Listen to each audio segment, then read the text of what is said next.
The following is brought to you by the Starfleet Podcast Network, SPN, The Spin. As artists, we put a lot of ourselves into the art. So when you're looking at it, it's me. And when you're touching it, it's me. Oh. And with that, we just got a PG-X rating. Oh my goodness! This is not a show for kids. Wait, gotta make sure. Not made for kids. little Leah Brahms joke there. Yes. Oh, yeah. Yeah, I get that reference. Hell, that might be the opener right there.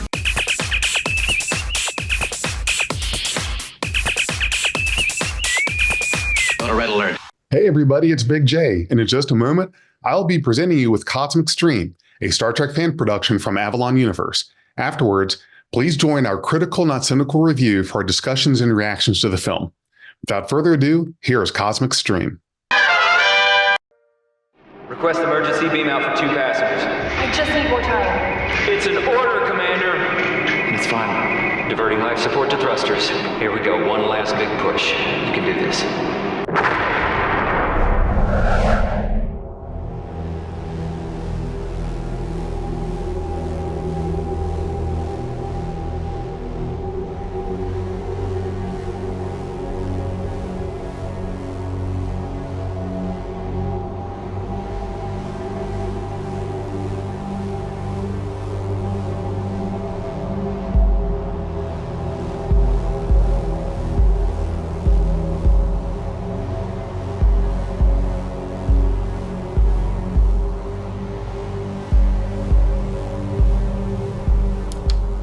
Mason to bridge, status report. Mason to bridge.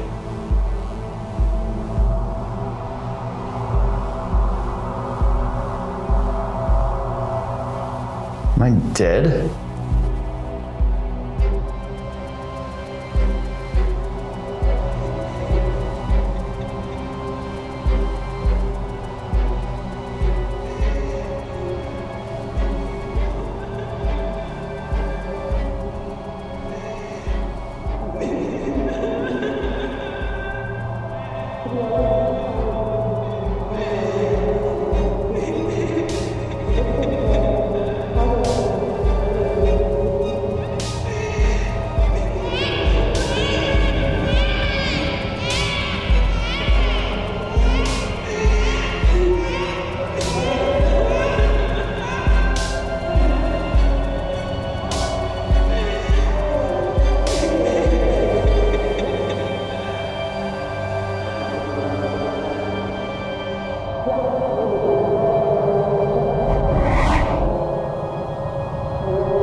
Amira?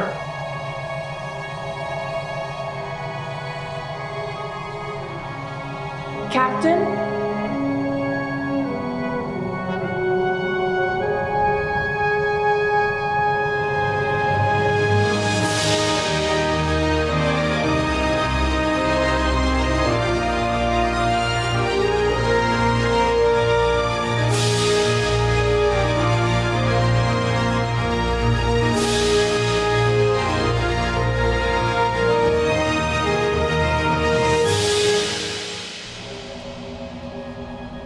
Archer, you didn't make it off the shuttle?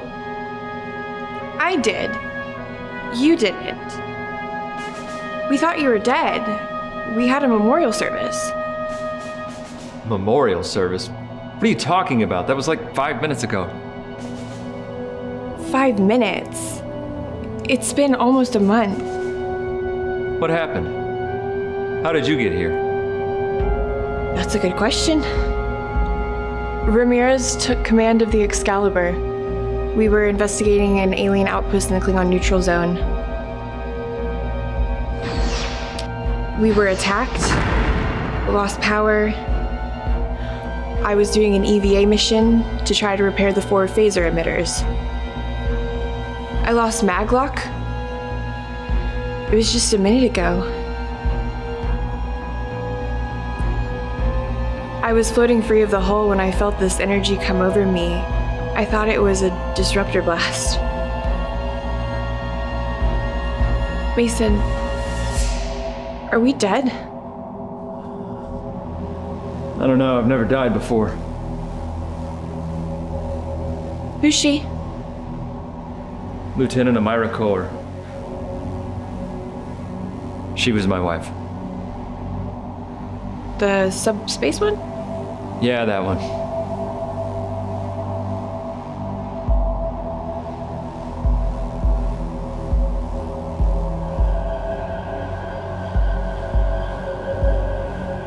Okay, now we're on the bridge. Check the engineering readout. I'll run a scan of the area, see if we can figure out our vessel status. Aye, sir.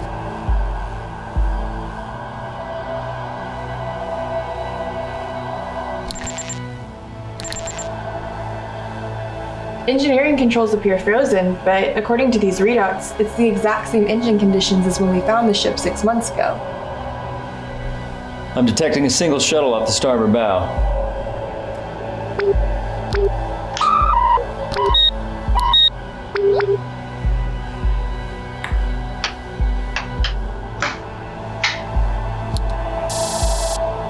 Our position reads exactly where we found the ship.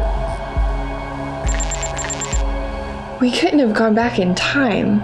The crew isn't here. Beck's not with us. What the hell is going on?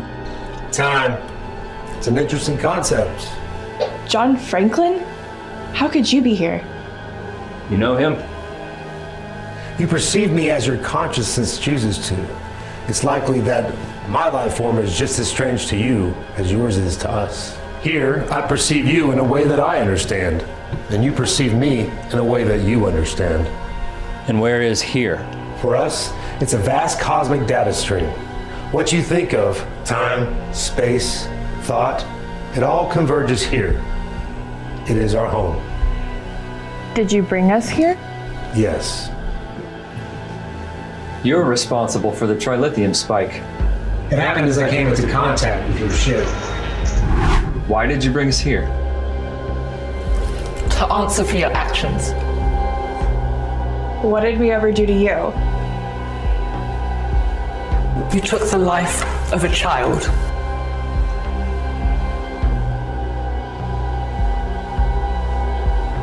Of course. The child wandered out of our realm and into your limited reality. It had no way back. It was just a child. We didn't know. We can't allow any more of our kind to cross over accidentally. We must collapse the dimension that connects our realm to yours. I understand your fear, but there's so much we could learn from each other. It's worse than that. You're talking about destroying subspace. It would end warp travel, our civilization. Millions would die. And without our help, you will die here. He wasn't just any child, was it? It was your child. Was a concept from your existence. The child. My child will forever be here and not be here. It's a torment you can't understand. But I can.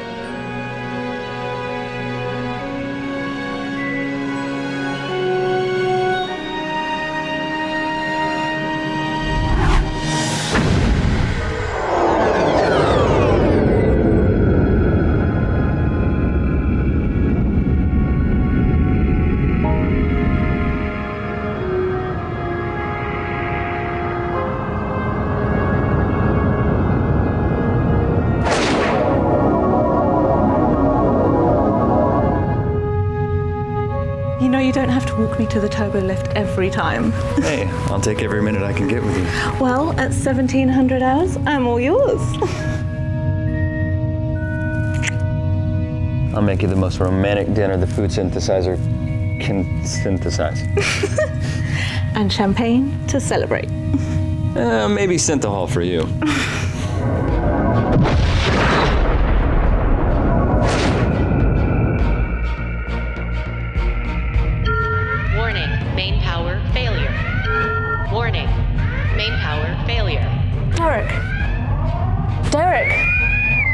bridge to engineering.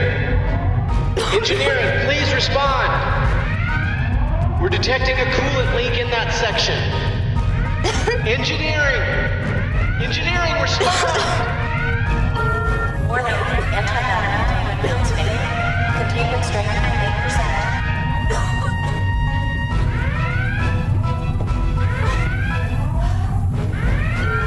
Containment failure. Imminent.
I didn't know.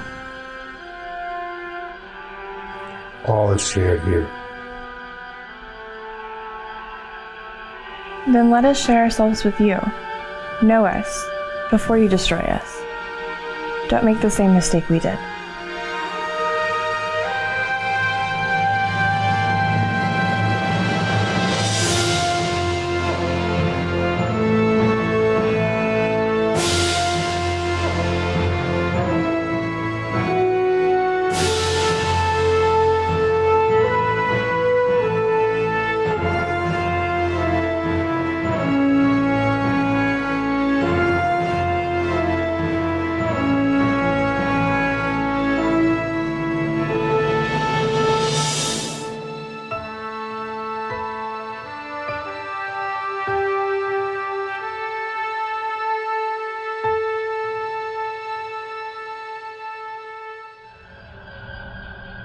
Some essence of your child will always be here in your consciousness, just like mine will always be a part of my heart.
It looks like we're at the same coordinates where we first found the Excalibur. If the Starbase can't send a ship to pick us up, it's gonna be a long trip back. I saw this shuttle destroyed. How is this possible? Maybe they pulled a version of it out of time. What you did back there, opening up like that, I know it must have taken a lot. It really saved our lives. What's the status of the trilithium? There's not even any on board. Hold on. I don't even think that's the biggest mystery. What do you mean? Look at the chronometer readings. 7410.2? 4 years? We're 4 years in the future? We're being hailed by the starbase. Starbase 6 to unknown shuttle, please identify yourself. This is Captain Derek Mason of Shuttle Avalon. Mason? Yeah, it's me. Captain Garth? Well, it's Admiral Garth to start. Your shuttle was destroyed 4 years ago. How could you possibly be alive? I got a story you're not gonna believe. I'm sending out a ship to get you. I look forward to your debrief. Well, whatever your rank is, good to see you, sir.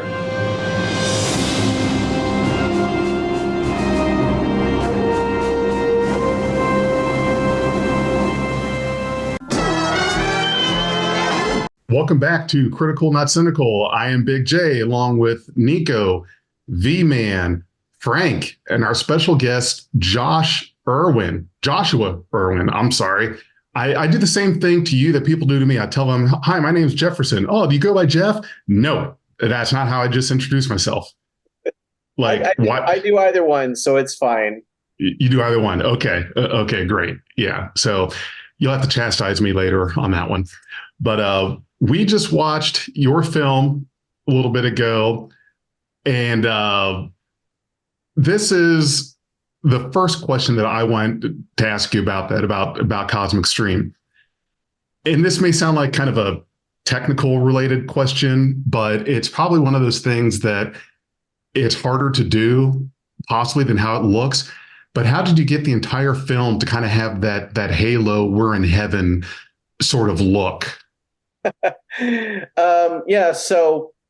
It actually was probably easier than it sounds, or you may think by looking at it.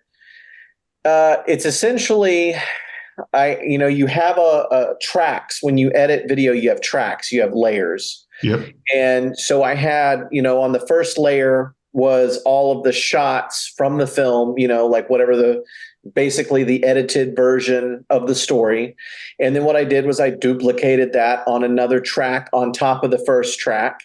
And then I blurred it. I gave it like a 500% blur. And then I did a type of layer transfer called linear dodge, which essentially kind of makes things glow. So like if you draw a phaser beam, or a transporter beam, that's the type of transfer layer transfer that you select to make it glow, to give it a little bit of a glow. So it's the same image sort of blurred on top of itself with a glow added is essentially the shorthand answer. Oh, okay.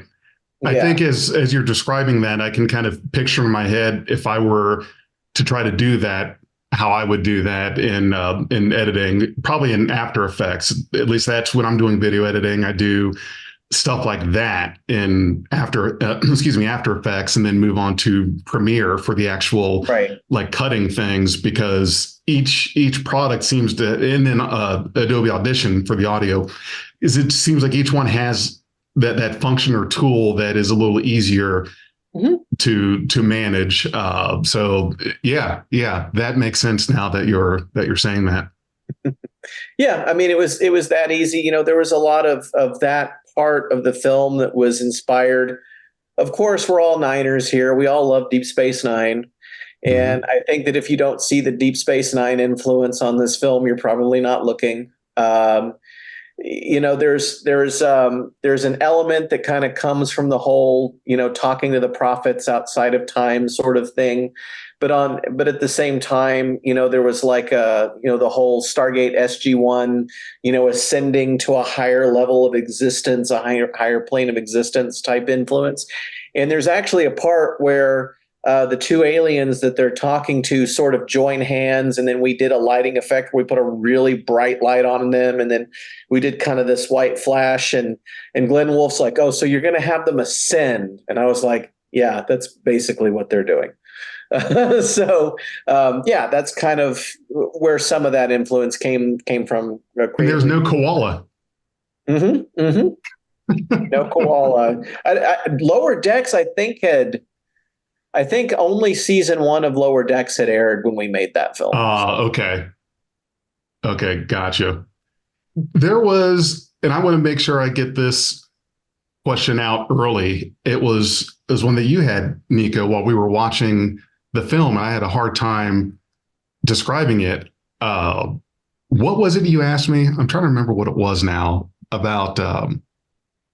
The scenes where the main character, the captain, was in his blue uniform and how that. I think I was asking something about, were they daydreaming, or did one of those parts actually happen? Yeah, that's a flashback. That's a memory. Okay. Yeah. But with the daughter, because there was a scene where she had. So in the beginning, so when they are reviewing the events of how they lost the baby, of course, that is a flashback. Yes. And then when they see a version of her, that is more of a manifestation of hope. That's more of an imagination type thing, because in the flashback, it's him interacting with his actual wife. That's a memory that he's sharing with the alien. In the latter part, it's the alien helping to visualize something that they share, which is a lost child. And so that's kind of what that is just something where they make peace with each other, essentially. Okay. Yeah, that makes sense. That's what I was thinking it was. I just wanted to make sure. And your cinematography, I've got to tell you, is I always like watching the things that you write and direct, because the way you shoot things, it feels like you're in a movie type. Well, I got to silence that. A movie shot quality film, because you do different angles and dynamic things. It's not just set the camera here, walk towards it, and talk. Right. Well, that's part of what we do when we make these films is we're, myself and my friend Neil, who did a lot of the camera work on this with me. We got boring day jobs where we do boring stuff with cameras. And so this is our opportunity to indulge in the things we want to do when we turn on a camera or fire up a light and compose something. And this film, I actually probably, one critique that I have of it is that I would have gotten more coverage of the very first scene of the film where Captain Mason wakes up and he's kind of walking through the corridor. I would have gotten maybe a few more shots of that under different circumstances, but it was the first day of a new dynamic. It was the first day that Avalon crew was working together. And so what I wanted to do is I wanted to establish sort of a chemistry with everyone, let everyone relax and ease into working together. And so I wasn't really pushing the production too hard that day. And so probably got less shots than I normally would have. And maybe if I had the scene over to edit again, I would, tighten it up a little bit. I'd maybe jump around a little bit, have some jump cuts, that sort of thing. But I'm still okay with how it turned out. Where'd you film at? So the film was shot in 2 phases. We started at Neutral Zone Studios in February of 2021 and shot there. And then we returned to Arkansas, shot at Warp 66 in March of 2021. And the video or the film was edited and released in July. Gotcha. Okay. So you used Neutral Zone Studios and Warp 66. Correct. And we even, there was one short Alec Peters cameo that was shot at Aries Studios. Yeah. Well. So it's always nice to see an unexpected cameo. That's pretty cool. Yeah. Oh, yeah. Well, so there's a kind of a joke behind that. The actor that plays the alien, the male alien that interacts with Archer, is a friend of mine named Aaron Peters. Oh, really? Yeah, his name's Aaron, and I've known Aaron for 20 years. And so I thought it would be funny like, oh, we cast Aaron Peters to play that role. And I was like, wouldn't it be funny if we had Aaron Peters and Alec Peters in the same movie? Because I had this like weird thing where they would coincidentally call me one right after the other sometimes. Or so I'd like get a call from Alec and then I'd get a call from Aaron. I'm like, this is really weird that these two guys are calling me, and they've never met each other. They don't know each other. They live, states apart or whatever. And I just thought, wouldn't it be funny if they were both in this film? So Alec's part wasn't in the original script. Once we cast Aaron, we're like, let's make up an excuse for Alec to be in it. And I just happened to be in the neighborhood one day and stopped by there and shot his cameo. So it worked out, I think, pretty good. It did. It worked out great. I'll open up the floor for Nico, V-Man, and Frank. I got my part in. Usually I don't get to say a whole lot, so I wanted to jump in fast and get it in there. Frank, go ahead, buddy. You take it. I usually jibber jabber too much. You go ahead. I was wondering who was going to jump first, but let's Nico have a shot at this. Hold on, let me get my tea. Got it right here. So I was wondering if at the very end, I guess as I was watching, I was wondering if like when the space shuttle exploded, the little shuttle pod, if that was like an actual event or how he got removed from that piece. I was questioning a little bit like in that whole sequence. So there's a lot of backstory that feeds into this particular film, and that backstory is both on camera and behind the camera for Avalon Universe. And the big thing about this film is how deeply personal it is for me and everyone involved on so many levels. So there was an earlier film called Avalon Lost, and in that film, Tyler's character makes a heroic sacrifice where he kind of flies a shuttle that's about to explode away from the starbase in order to save this starbase from being caught in this explosion. He's got a dangerous substance on board, and he's the only person that can react in time. And so he flies this shuttle out of the way, and it explodes, and everyone thinks that he's dead from that explosion. And the alien references that he was responsible for that explosion because when he came into contact with the shuttle, he unbalanced the trilithium, which was the unstable substance they were transporting. So both of those characters, Captain Derek Mason and Commander Jamie Archer, in the rest of the setting of the Avalon universe, everyone thinks they're dead because both in two previous films, Demons and Avalon Lost, they both appeared to have died. I always had the intention with Archer that she would appear to die, and then people would think she was dead, and what would happen is she would stand trial for the death of the child alien they're talking about. Started with our film Ghost Ship, which was the first film that we did, and in Ghost Ship they kill this energy-based life form basically to save themselves. And so it was always the plan that Jamie would appear to die, but then be taken into this realm and put on trial by these aliens. But some unexpected things happened off camera. I started out with a cast of 3 people, Victoria Archer, Tyler Donovan, and Victoria Fox. And Tyler Donovan and Victoria Fox clashed. They did not get along for various reasons. And they were kind enough during the production of Ghost Ship and one film previous to that to work together. They behaved themselves really well. They conducted themselves really well with regards to each other while shooting these films, but they just didn't get along.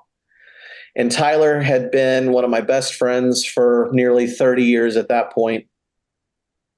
And Victoria was a friend. And I wanted them both to have an opportunity to act in a project And in between the first and the second planned project, I put Tyler in an unfair position. I was influenced by Victoria Fox to tell Tyler that his wife at the time, Sharmila, who's in Cosmic Stream, could not be in any of our films, that she could not appear in any of our films. And it basically put him in an impossible situation. He reacted to that. He and Victoria Fox had an argument, offline of the production. And Victoria Fox said to me, "It's me or him." And I chose her, and I fired Tyler Donovan from the project. Tyler said that he was willing to film something that allowed his character to be killed off, and that's why we wrote Avalon Lost. So that was a film that was never supposed to be made. Offline of that, there was a dispute with Neutral Zone Studios between the first project and the second planned project. And Victoria Fox declared, "We will never shoot at Neutral Zone Studios ever again." So we got on down the road.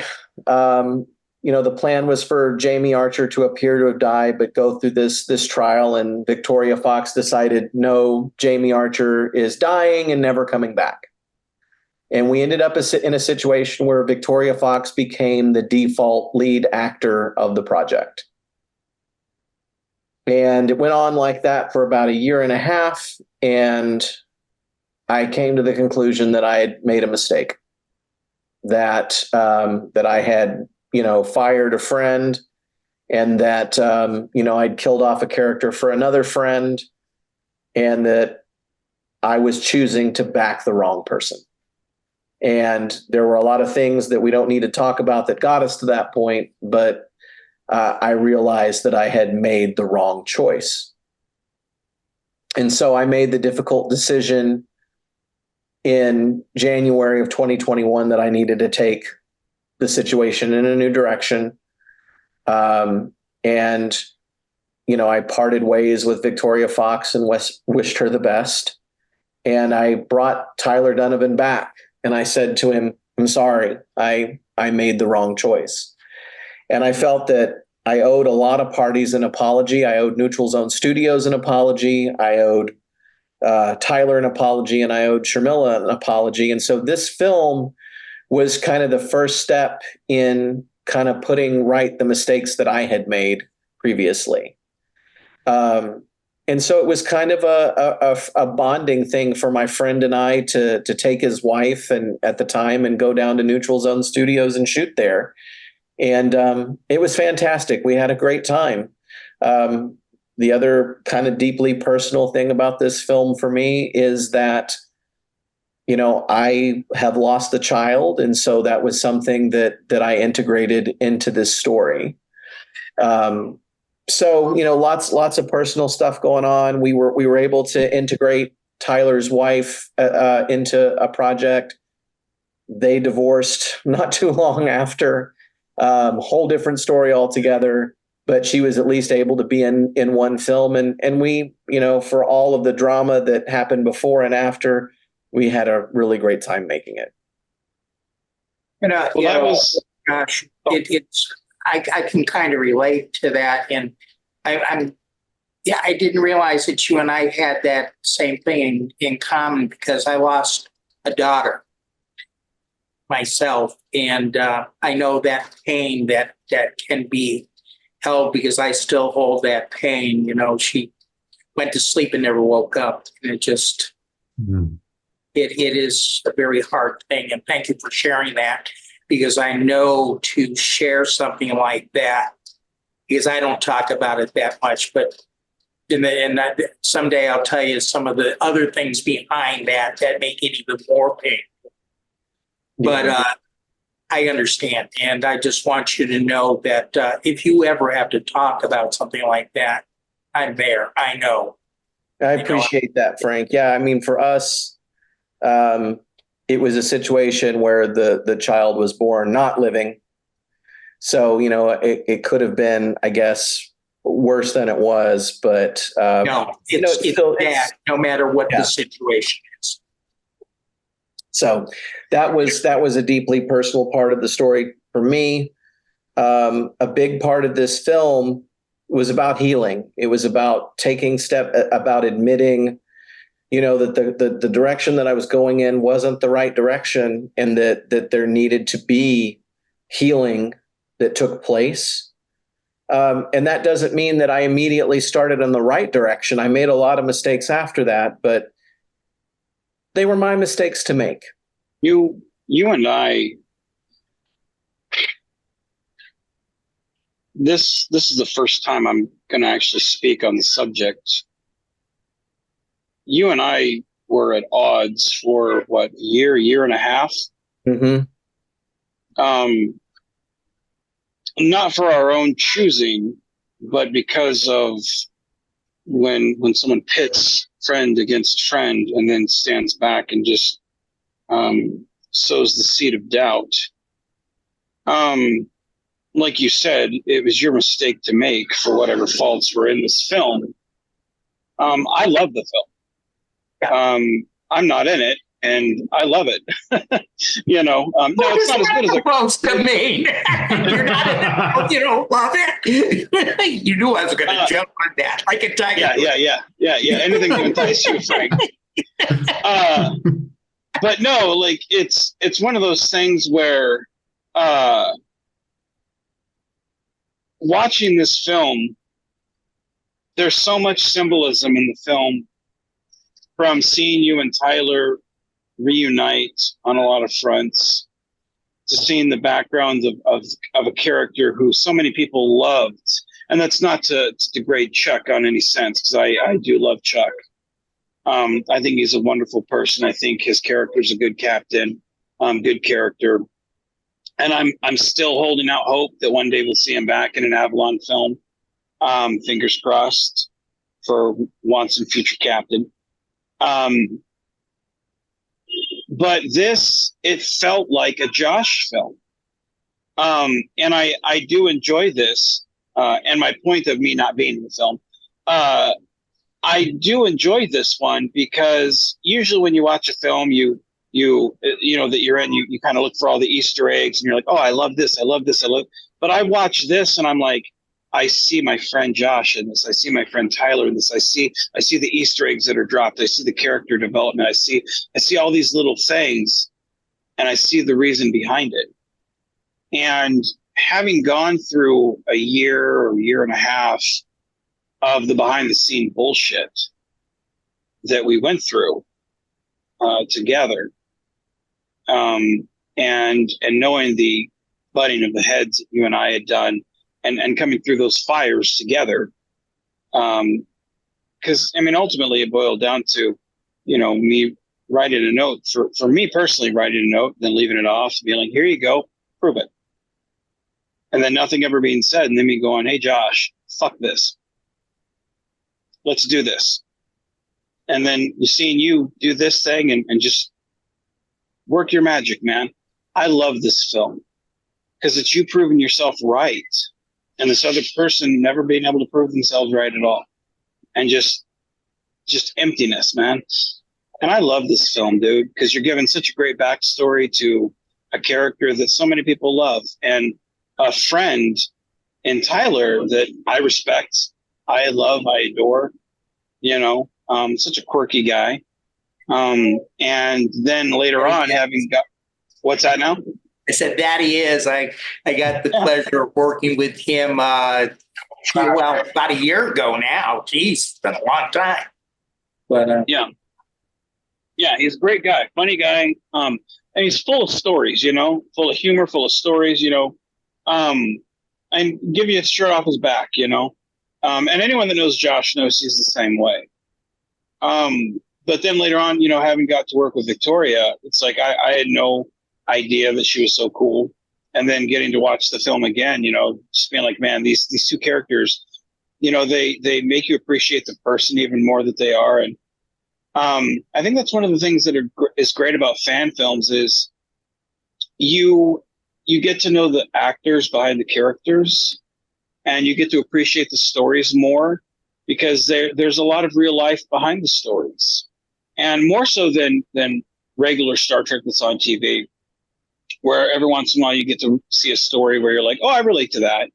But fan films, there's so much there because we put ourselves into the story, and not physically, but emotionally, story-wise, and physically, and that's what this story does. I love the story that you have with Tyler here. You get to know the character so much, and it's devastating to know that you went through that, and even with knowing that Frank went through that, it's like, damn, like that's a gut punch, because it's like nobody should, but in a sense, it's like so many people can latch onto that and go, I've been there, and that's what I love about fan films is it's not the glory of, oh, I made a film. It's, hey, I can relate to that. Thanks for making that for me. And then they share that to someone who's gone through it, and then they share that, and after a while, it's just like they can connect on something, on a personal level, and I think you've done that so right here, I think that's in so many ways what Star Trek is about. Because on a very base level, what you have is you have two life forms, this cosmic stream alien and then Captain Mason, who are so very different. They can't even really quantify what the other is, but they can relate on this, and it's how they make a connection. And that really is the value of the story, is that we all can relate to each other in some way if we try to find something that we all have in common. And again, I think that's the essence of Star Trek. What I have to say about the behind the scene thing is it's hard to really fully relate what that experience was. I don't want to be spiteful about it. It was just a situation where there was a point in 2020 when I expressed to Victoria that I was, very hurt that Tyler was not part of the project anymore. And she took offense to that. And, she would talk about how much better our films were because I had, given up control to her and that we needed to do things her way. And, the thing is that when I fired Tyler, Tyler's response to that was very classy, and he's supposedly been made out by so many people to be the bad guy, you know what I mean? And publicly, he showed a lot of class and a lot of grace, and he handled that situation like a friend. He didn't trash me, he didn't trash her, he didn't trash anybody. He handled it with class, and you can look back and see the posts that he made where he handled it that way. He never turned his back on me as a friend. He never got angry. He accepted it. And when he came back, he could have said, I told you so, but he didn't. He was just like, I'm glad we're doing this again. And the same cannot be said about how the other person reacted publicly when they were. Well, I can say this, man, and people can have their opinions, and on whatever the hell they want. You and I've had our conversations on this several times behind the scenes. I've said this several times. You're one of my closest friends. You and Frank. You guys are up there, We're the 3 o'clock in the morning group. Right. When I'm not getting my numbers. But you and I've talked at great lengths about this. And I will say, I think my opinion on the whole situation is a lot harsher than yours, despite her throwing you under the bus a lot more than me. And I've spit some venom. I'm not publicly because I don't believe in that, but I'm a lot harsher on the situation than you are. You've never been personal about the situation. You've always been like, well, I don't agree with this. I don't like this. but you've never been like, that jerk face, put in whatever swear words you want to. You've never been that way. And I've always respected you for that. Even though I haven't really agreed with like, man, fuck that, I don't think there's a lot of people out there that would have been like that, because it's very easy to go down that road. That's not the Starfleet way, you took the high road. And again, you and I both were there, seeing both sides of the coin. And then when we came together, we were like, our stories aren't matching. Yeah. And, when we finally compared stories, we're like, yeah, let's leave this here and see what happens. And then we both stepped away. We're like, you know what, let's just not have any part to do with this, So those people who have their opinions on the matter, you don't know the situation. And unless you lived it, you shouldn't really have an opinion. But I'm glad to see that you came through the fires, being able to do what you wanted to and make the films like Cosmic Stream, like Crisis, and Knights of the Void. And what I've seen so far of Once a Future Captain, behind the scenes stuff that you've talked about, and filming my stuff, like, it's nice to see you have that passion to where at one point it was just like pulling teeth to get you to, even be inspired or talk about stuff where it was just like, oh, this shit, you're helping other people do their passions, You and I had a really long, difficult conversation in the middle of what was going on. And I told you that the source of the healing had become the source of the pain. And that was making these fan films had become the source of the pain. Yeah. And a lot of it was that I made the decision that I wanted to bring somebody on board who had a different perspective than I did, because I valued that. And what Victoria did that was very good in the beginning is she had a great way of giving impressive script notes that were really well thought out, or she would come to me with a very well-reasoned argument and say, Josh, I think you should do this because, and I really respected that about her. And it made it easy for me to trust her. The farther it went along, it stopped being that. It was, this is what we are going to do. And when I would be like, I really don't want to do that, it was, well, you need to change your behavior, or you're being sexist or whatever. And, it would be shame and guilt and all the reasons that I was wrong and a bad person for not doing whatever it was she was telling me to do. And when I got to the point where I got to the end of writing the script for Cosmic Stream, and I wrote something in it that, there was no point in writing it. There's from a technical standpoint, because you write in a script something a character says, or you write something in a script that describes action. But I wrote something that was neither of those things. The last thing that I wrote was, they're in the shuttle, they're alive, they have a whole set of adventures ahead of them. And the last words I wrote in the script for Cosmic Stream were, now anything is possible. And that was just me saying to myself, I'm telling these stories now. I'm telling my story. And somebody else is never going to dictate to me again what my story is and what my art is. Well, and it's a very good thing that you reasserted what you wanted and how you wanted to guide the films and the story, because it sounds like as time went along, it sort of slowly and steadily drifted away, where you wake up one day and say, wait a minute, what the hell just happened? How am I in this situation? And that you were able to realize that, to come to that conclusion and get that back, that really speaks volumes. It does, that you kind of, I guess, came to your senses about it. I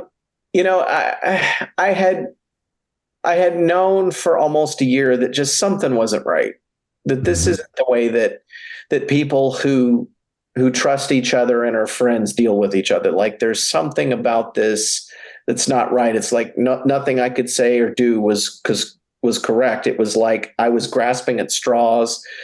Maybe I'm not making my points. Maybe I'm not explaining myself. No, I'm being manipulated and controlled.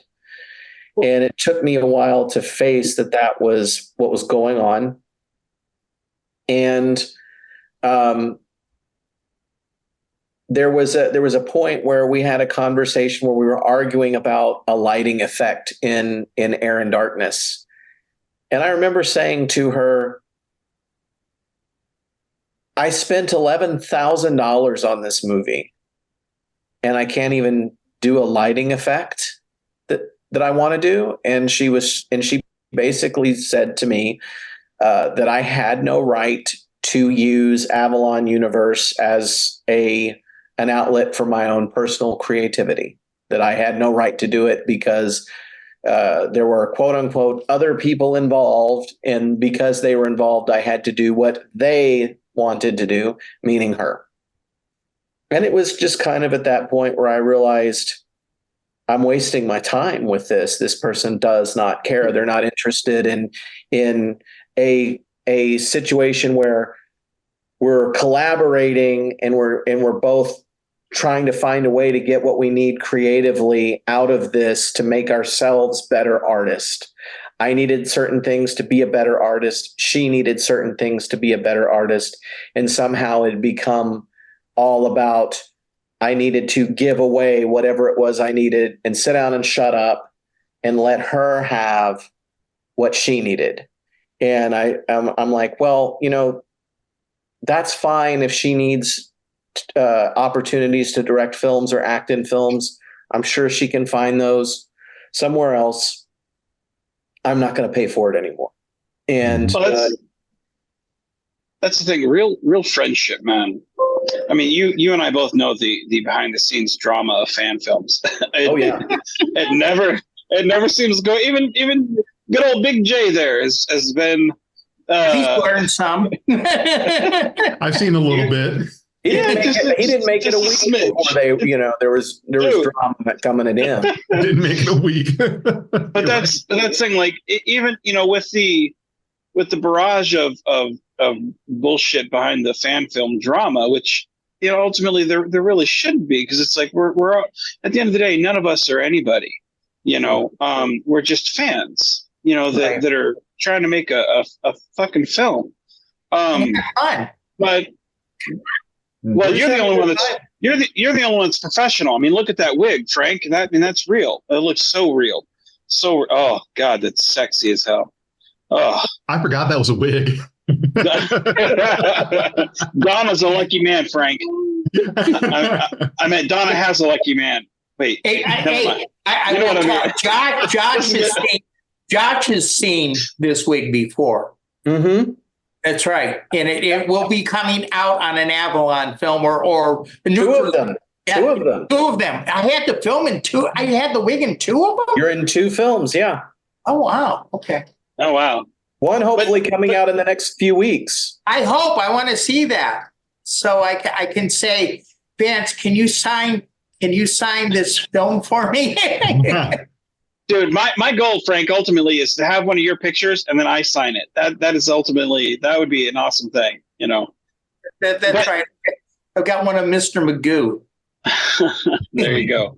But my point, Josh, is like the fan film drama that goes on. Like you and I've had discussions on that, and we've had disagreements on how to proceed on stuff, man. Mm-hmm. And real friendship is having a disagreement on something that we both feel passionate about and still being able to come at the end of that and be friends. Mm-hmm. And again, like I said earlier, you are one of my highest friends. And I don't just mean in the community. I mean, in general, when I'm feeling squirrely, I call you. I'm like, hey man, check out this motherfucker. Same thing with Frank. When I'm angry, I'm like, hey Frank, I need to vent on something. See, the good things I call Josh, bad things I call Frank, so that's I noticed that. Can we reverse that sometime? when you remove the wig, that's when I will, Frank. So I had a situation about a year before I ever started Avalon. I met Tori Archer, on a film that we did before Avalon, and that was with another producer. I'm not going to say their name, wasn't a fan film person. We were working on just regular old indie films.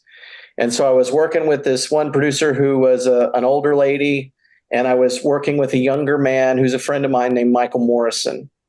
And these two got into a dispute that had nothing to do with the film we were making. Michael posted something about the governor of Arkansas, and this older lady made a comment on his Facebook post saying, I think the governor is an a-hole or whatever. And it made him really mad because he was thanking the governor for something he did for this guy's family business. So he gets really angry and he calls her on the phone. He's like, how dare you comment this on my Facebook? I was trying to thank the governor. I can't believe you do this. And he calls me and he's angry about it. And I said to him, Michael, if I get her to apologize to you for making that comment, would you apologize to her for calling her and yelling at her over the phone? And he said, yes, I will.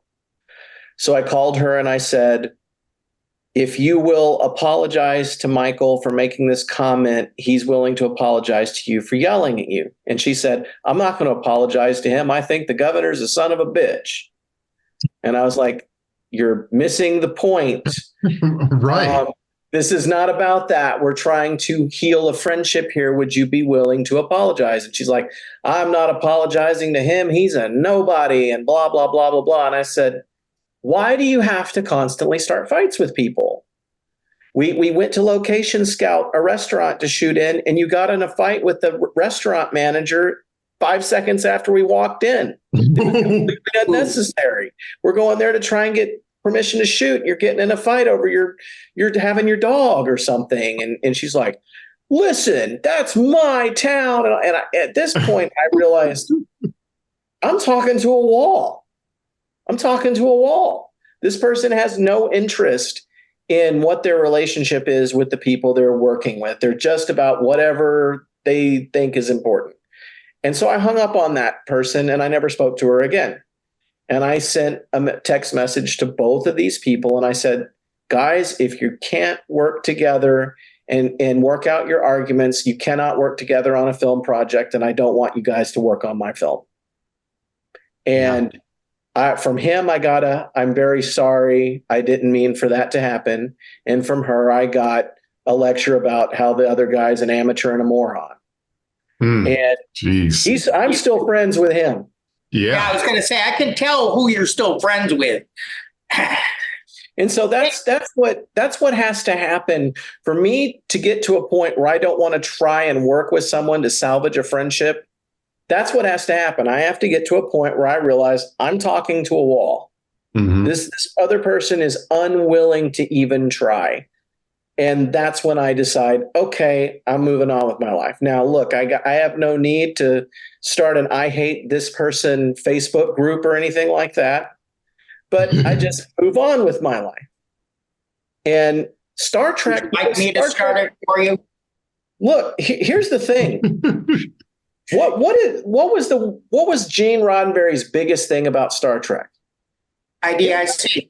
It wasn't about spaceships. It wasn't really about it. All of that stuff was about the human adventure, the human experience. Gene Roddenberry was a humanist. And he had this vision. His vision was that in the future, we would learn to work through all of these petty things and put ego aside and try to help each other. Now, okay, there's a degree to which that is a pipe dream. It is. Human nature is what it is. But that's not the point. If you look at anything that's that might be just a philosophy or something like Buddhism or even to a religion like Christianity, they all aspire to Zen, to nirvana, to heaven, to whatever. The point isn't to become perfect. The point is simply to make the effort. And as long as I feel like people are making the effort, that's awesome. What's up, man? What's up, buddy? Photobombed. I love it. As long as we're making the effort, that is what counts. And if you call yourself a Star Trek fan and you're not at least trying to make that effort, I don't know what to tell you. That's Right. what I see Star Trek as being. There are those of us in fan films who talk about all the drama and nonsense. There are those of us who are working really, really hard behind the scenes to put an end to that, to say, let's all be friends, let's all work together, let's support each other. And there are people that have no desire for that just want to say, screw these people over here. Well, you know what? Oh, okay, fine. They can go and do their thing and we can go do ours. Unfortunately, Josh, that's in, I mean, even in the film community that I'm involved with, any community that I've ever been involved with, there's always the two sides. And it is two sides. There's the hard left, the hard right. I mean, just looking in locations and not politics, but that's how it is. You're going to always have the naysayers and you're always going to have the people that everything's super great. It's that middle of the road that has to try to be the, that factor that kind of neutralizes things. Yeah. And I think that's where people like Vance and hopefully me and hopefully you try to work with other people. I just found a couple things recently that I didn't realize, that I haven't even told Vance about, that people that I thought were behind me had disappeared. Yeah. And I didn't realize it. And it's very surprising. One person I've been friends with for a long time. It's one of those things where, we don't all have to get along, but like you had talked about earlier, Josh, you don't have to create a club to hate somebody, or like in your personal case, you don't have to make, you don't have to speak everyday hatred on someone. It's like, if you and I, Lord forbid, wonderful cup, Frank, by the way, love it. Yeah. Oh, wow, it's blocking it's going behind your head. That's so trippy. I love that. So weird. Yeah, it's so trippy. It's like you're cloaking Frank. That's weird. Hey, I told you, Romulan. Yeah. But, it's like, Lord forbid, Josh, if you and I ever have a falling out, or same thing with me and Frank, or Big J, it's like, if we ever have a falling out where, like, I can't stomach this anymore, I can't talk, like, I will not be the person that's like, oh man, that dude, fuck him. He's a jerk. I'm not, don't talk to him. He's unless you're out there kicking puppies left and right, and then you're going to sink yourself. I don't need to do it for you. Yeah, you're going to exactly. do it. I've got other stuff to do.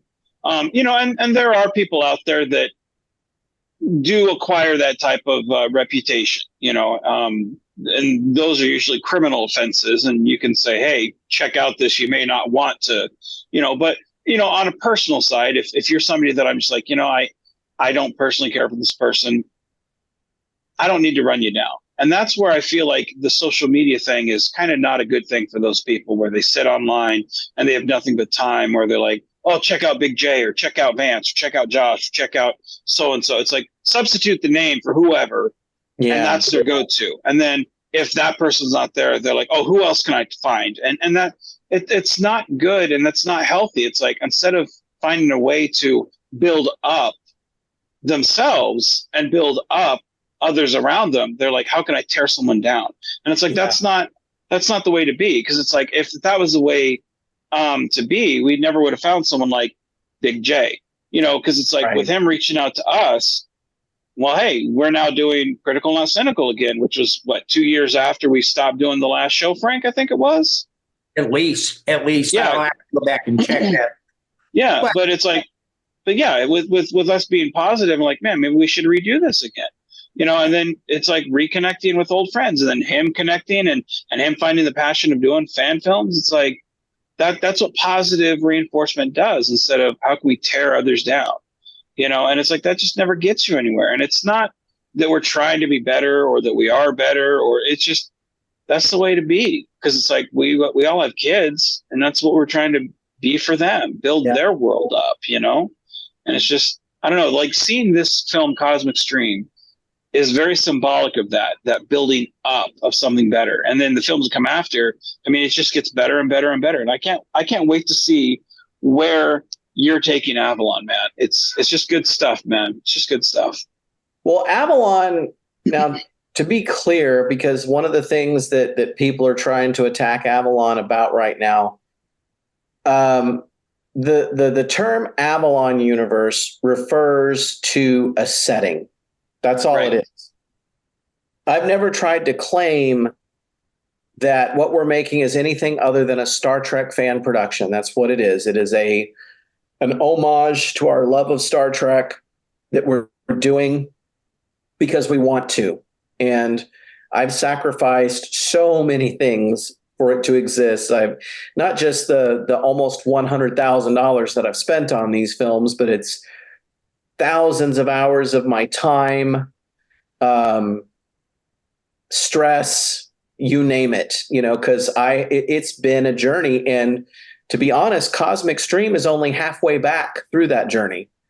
And so a lot happened after Cosmic Stream. I still had a lot of mistakes to make. I had to find a new path. And it took me a while to find that path, but I did find it because I persevered even through further adversity afterwards. But Avalon universe is a setting, much like you have the Kelvin universe or the Prime universe or the Mirror universe. The Avalon universe is a fan setting to tell some of these fan stories in. That's all it is. It's not a claim of being, like the MCU or something ridiculous like that. That's not what this is. It is a setting within the context of a Star Trek fan film, and that's it. And I felt that it was interesting to use this as a jumping off point within story to clarify what the Avalon universe is. And we see from a story standpoint in the next film that comes after this one, Agent of New Worlds, what that is. The Avalon universe is defined in that. We formed a link in the chain, much like many other fan film productions have links and chains and overarching stories. Our overarching story for this is about these aliens, about the cosmic stream, these aliens from the cosmic stream making contact with human beings in the physical universe and us learning to relate to them. At first, it's a hostile encounter with what happens in Ghost Ship, but we learn to relate to each other and even help each other. And that is the essence of the story. That's what Gene Roddenberry's Star Trek was about. Seeking out new life and new civilizations. And at the end of the day, that's what this story is about. Behind the scenes, it was about friends reconnecting with one another and supporting each other. Like I said, when I fired Tyler off the project, he didn't go off and trash talk me. And when I asked him to come back, he thought I was going to call him and yell at him or something, because I scold him about things all the time, like, you need to quit doing this or that.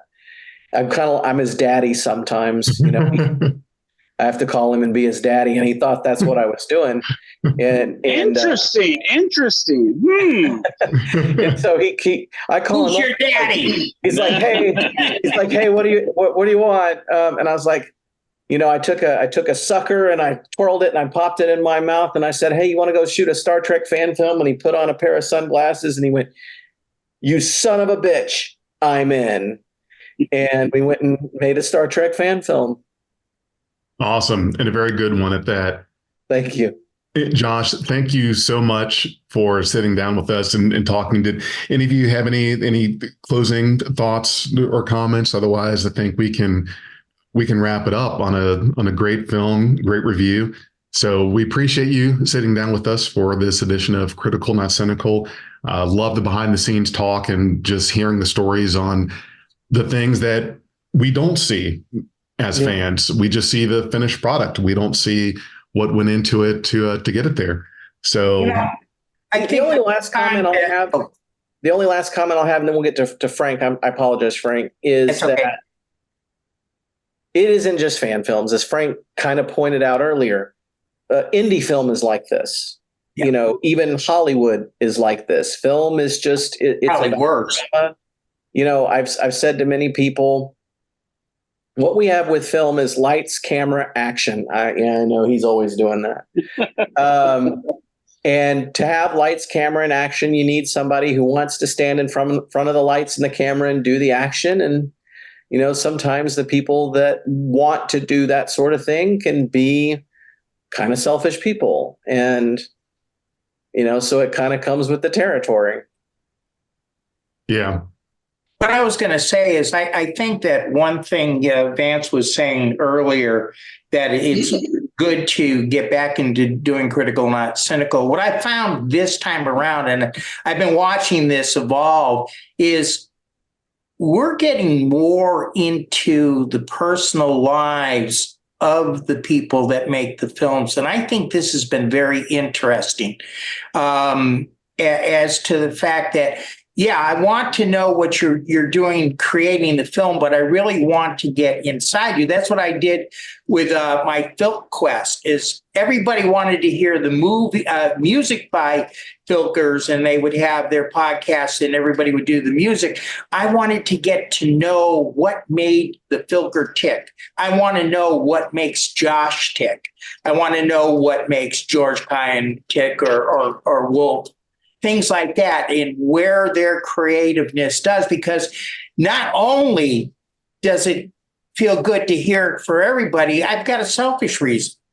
I listen, and those experiences I can take to heart as a filmmaker myself, and hopefully not make some of the mistakes we all make. Well, as artists, we put a lot of ourselves into the art. So when you're looking at it, it's me. And when you're touching it, it's me. Oh. And with that, we just got a PG-X rating. Oh my goodness. This is not a show for kids. Wait, gotta make sure. Not made for kids. little Leah Brahms joke there. Yes. Oh, yeah. Yeah, I get that reference. Hell, that might be the opener right there. On that note. On that note. Done. Live long and prosper, everyone. Have a good night. If you enjoyed this podcast, you can support us at patreon.com/BeyondTrek. We are Beyond Trek Podcast. Lower your inhibitions and surrender your ears. We will add inspirational and hilarious Trek content to your day. Your attention will adapt to subscribe to us. Resistance is futile.